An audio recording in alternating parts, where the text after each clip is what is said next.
दोस्तों कैसे हैं आप सब लोग। वेलकम आपका आपके अपने चैनल में। दोस्तों देखिएगा, चैनल सब्सक्राइब करके बैठें और आपके एग्ज़ाम में जो भी हम पढ़ाएंगे वो डेफिनेटली पूछा जाएगा। ठीक है, तो आज का जो प्राचीन काल है वो मैं बता रहा हूँ उत्तराखंड का इतिहास में भाग 2 पढ़ेंगे हम लोग, यानी प्राचीन काल। प्रस्तावना की बात कर लेते हैं। उत्तराखंड का इतिहास भारत के सबसे प्राचीन और गौरवशाली इतिहासों में से एक माना जाता है। बिल्कुल दोस्तों, उत्तराखंड का जो इतिहास है वो आज तक के किसी भी राज्य की अगर हम बात करते हैं, वो कोई भी ऐसा राज्य नहीं है जहाँ पर क्या है ऐसी चीज़ें मिली हों जो कि हमारे उत्तराखंड में मिलते हैं। ये नहीं, प्राक इतिहास का एक अभिन्न अंग हमारा उत्तराखंड है। यह केवल एक पर्वतीय राज्य नहीं है बल्कि भारतीय सभ्यता, संस्कृति, धर्म और आध्यात्मिक परंपरा का केंद्र भी यह रहा है। यहाँ पर संस्कृति, धर्म और आध्यात्मिक परंपरा, ठीक है, वो सब चीज़ें यहाँ पर मिलती हैं। उत्तराखंड का उल्लेख वेदों, पुराणों, रामायण, महाभारत तथा अनेक प्राचीन ग्रंथों में मिलता है।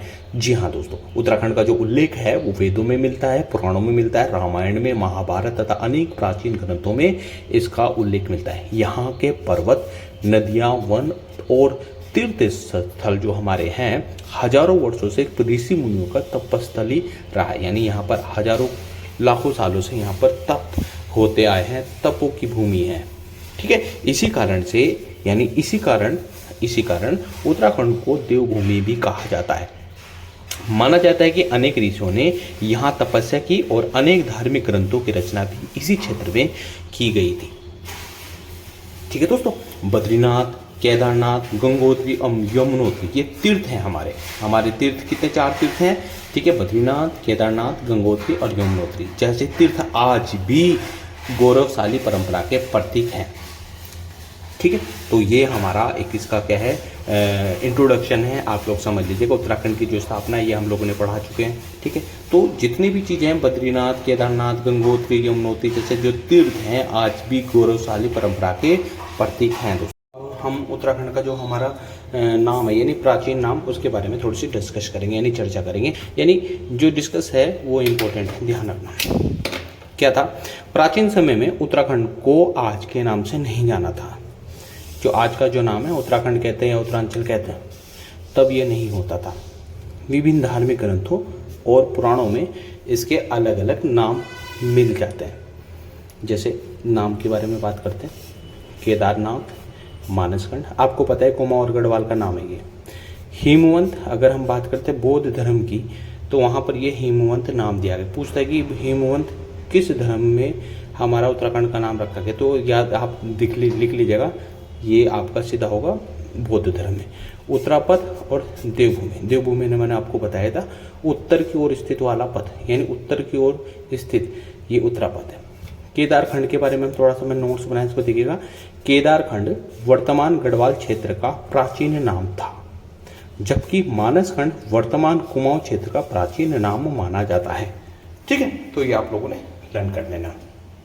कुल मिलाकर के केदारखंड का जो पहले हम गढ़वाल, अब कुमाऊं और गढ़वाल, तो कुमाऊं और गढ़वाल की अगर मैं बात करता हूं तो कुमाऊं को मानसखंड कहते हैं और गढ़वाल को केदारखंड कहते हैं। ठीक है जी, याद कर लीजिएगा बच्चों।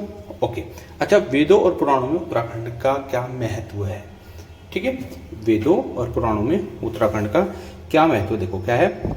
उत्तराखंड का उल्लेख ऋग्वेद, यजुर्वेद, स्कंद पुराण और महाभारत तथा अन्य पुराणों में मिलता है। बिल्कुल दोस्तों, यानी उत्तराखंड का उल्लेख ऋग्वेद, यजुर्वेद, स्कंद पुराण, महाभारत तथा अन्य पुराणों में इसका नाम मिल जाता है। स्कंद पुराणों में केदारखंड और मानसखंड का विस्तृत वर्णन मिलता है। इसमें हिमालय की महिमा, गंगा नदी, बद्रीनाथ, केदारनाथ तथा अन्य तीर्थों का वर्णन किया गया है।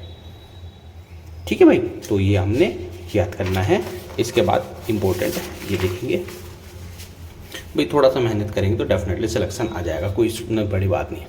देखो, रामायण काल में भारत यानी रामायण काल में उत्तराखंड की भूमिका क्या थी, उसके बारे में थोड़ा सा हम लोग चर्चा करने जा रहे हैं। ठीक है, यानी रामायण के अनुसार भगवान राम के वनवास काल में हिमालय क्षेत्र का धार्मिक महत्व था। जब आपको पता है, आप मुझे कमेंट सेक्शन में बताएंगे कि महाभारत, तो देखो राम जी को कितने वर्ष का वनवास मिला, ठीक है, क्यों मिला, और 14 वर्ष का वनवास क्यों मिला था।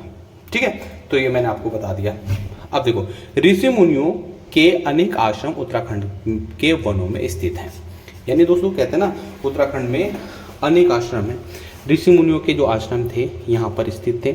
माना जाता है कि कई महान संतों ने इसी क्षेत्र में तपस्या की थी।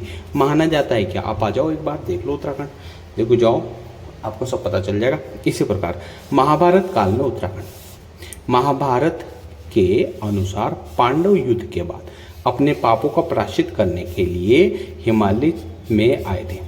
जब पांडव ना उन्होंने युद्ध लड़ लिया, मान लो जब प्रायश्चित महाभारत के अनुसार जो हुआ, जब पांडवों ने अपना पाप, उन्होंने सोचा कि हमने जो पाप किए उसका प्रायश्चित करते हैं, वो क्या है, हमारे उत्तराखंड में है, यानी हिमालय में इन्होंने क्या है, तपस्या की। यहाँ पर अपने जितने भी पश्चाताप के यहाँ पर इन्होंने किया।